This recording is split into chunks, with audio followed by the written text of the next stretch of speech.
There was an article that appeared on MSN.com on August the 12th and August the 13th, titled "Black Women Had a Moment at the Paris Olympics." First off, we had more than a moment. Okay, Black women earned 42% of Team USA's women competition medals. So I would say that's more than a moment. But this article was written by a young black guy that works at Axios named Maxwell Millington. The picture that Maxwell Millington used in this article was of Jordanchiles, who chose to reveal her gold grill to match her Olympic medal. Now, I can understand that. But the way that he has this picture in the forefront and a close-up is simply an objectification of black women. It's bad enough that she had to endure racial slurs while she was an Olympic athlete in Paris. But then she came back home to America. And this article was written and the picture was used in the manner in which it's being used. When will we get respect?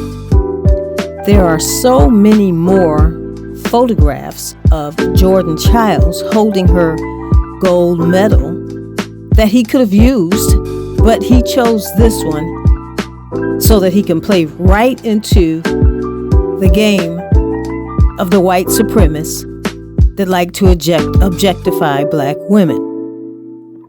I looked at all the other pictures of the women in the Olympics, and this is the one that he chose to use.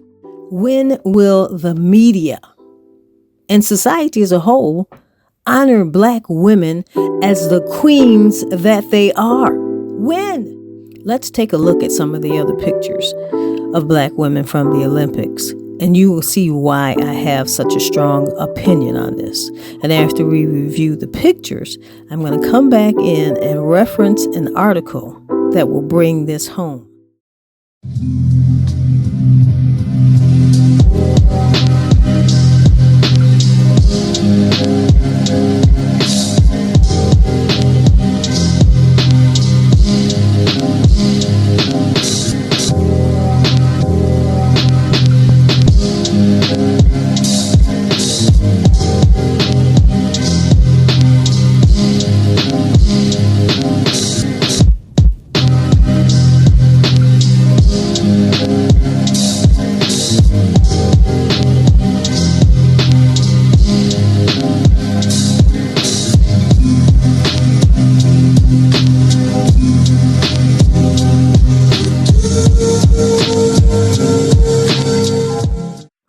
And we're back, and by the way, that song is titled Heavy Light by Sapapo, which I think is very befitting because we do carry a heavy light in this world, which is why we're so hated and demeaned.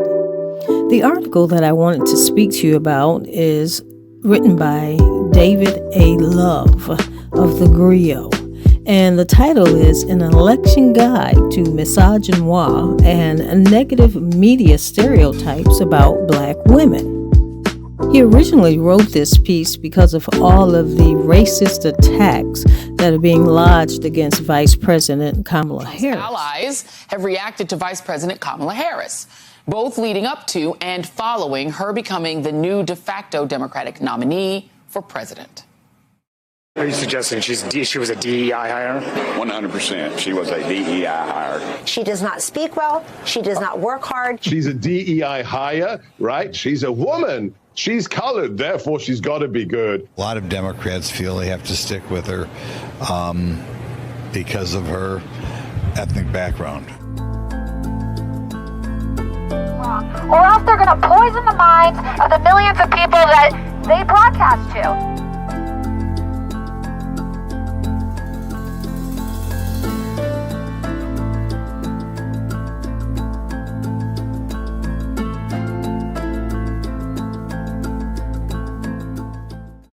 And let us not forget the insults and ignorance that Michelle Obama, the First Lady, had to endure for 2 terms in the White House. Alex Jones has a brand shiny new conspiracy theory for us, and this one's a doozy. Now, let me go ahead and show you this. This is the 2 ladies, and we've had doctors on about this. Her shoulders are too wide. She's on like the 100th percentile of women, okay, with her body type. Her arms, everything. She always has this pooch, like she's wearing either a codpiece or has genitalia, okay? Now, she looks like a man. Like, dude looks like a lady, lady looks like a dude. And this is a funny cartoonist, Ben Garrison, who they're always calling racist and bad. And I mean, I'm sorry, it's true. It's a giant viral video phenomenon for like 8 years that she's a man. All I know is Obama was raised by a tranny. And Ignorance at its best. There's a quote by Martin Luther King Jr. that really says it all.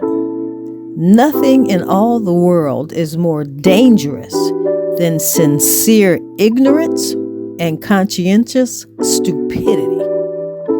Let's get back to this article that was written by David A. Love, titled An Election Guide to Misogynoir, and Negative Media Stereotypes About Black Women.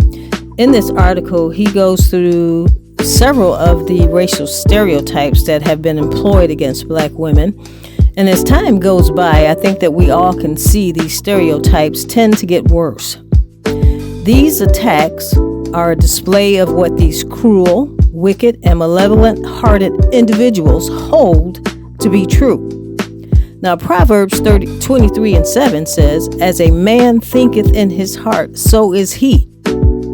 And Luke 6:45 shines a brighter light when it says, "A good man out of the good treasure of his heart brings forth good, and an evil man out of the evil treasures of his heart brings forth evil. For out of the abundance of the heart, his mouth speaks." These stereotypes loudly depict the level of hatred that flows from systemic racism that has a firm grip on our society. I guess you ask, how do we change this? The answer is that we do not have the onus. We did not initiate, create racism or the stereotypes, so it is not up to us to change it. It has been proven that regardless of how we dress, act, speak, live, or how much education we have, it has not and cannot change pure ignorance and hatred. As David A. Love states in his article, we should expect stereotypes and prepare ourselves accordingly. Beautiful black woman. They wonder where your beauty lies. They will never understand the power of your magnificence. It runs deep in your veins, so strong it radiates through your melanin. You are wiser than your years. Ancestors whisper in your presence, beautiful black woman. They wonder where your confidence lies. You tell them to be broken, yet make yourself whole, for everyone else is the greatest curse of all. You can't fathom the hard work we have to go through to shine or outshine, just to still finish last. Black women don't get the option to be mediocre, for we end up a statistic or here for someone else's pleasure. Beautiful black woman. They wonder how you still here and alive. You tell them they cannot kill you, for themselves to be erased. Everything begins and ends with you. You can't eliminate an existence, yet they're so foolish. They will try anyway. Beautiful black woman, hold your head high. Wear your crown upright and don't look down. It is not your job to excuse the ignorance of others. Queens don't address peasants. Right. Humility is your throne. Resilience is your sword. You have everything you need to survive, and humble beginnings make for the sweetest of victories.